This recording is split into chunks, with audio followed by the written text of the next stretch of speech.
But is this thing about the lockdown is an attack upon personal liberties, and therefore their attitude is we should have the right to simply go out, to mix, to do all the things that we're doing. How do you answer that in relation to this discussion around liberties and personal liberties that are being expressed by many of these groups?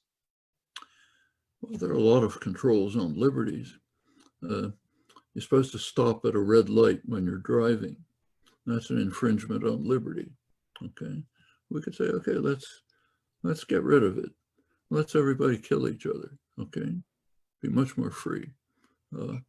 This kind of liberty, that's the lockdown, is a way to keep people from killing each other.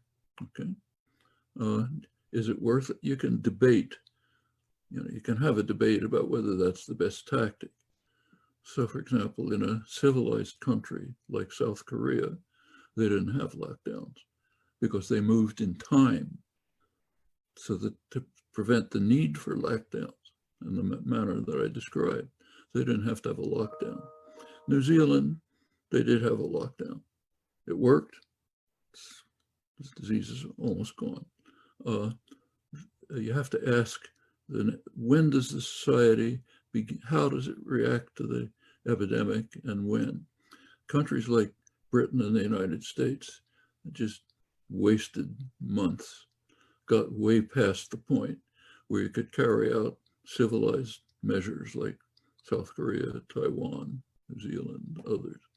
So lockdown is almost essential. If you don't have it, it'll be a huge, I'm just going by the scientific consensus, which I think is plausible. You'll have a huge disaster. So sure, it's a limit on freedom because of the, pick the word, failures or criminality, whatever you like to say, of the governments, which has left us with few options.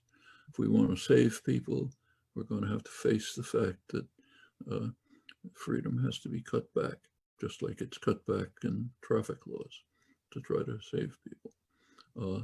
The talk about liberty makes as much sense as saying, I don't want to stop at traffic lights. Cuts back my freedom. Sometimes if you live in an organized society where concern about others is a criterion, you accept constraints on your personal freedom. Okay. Otherwise, you just say the strongest guy with the most guns wins. But you want that society? Okay.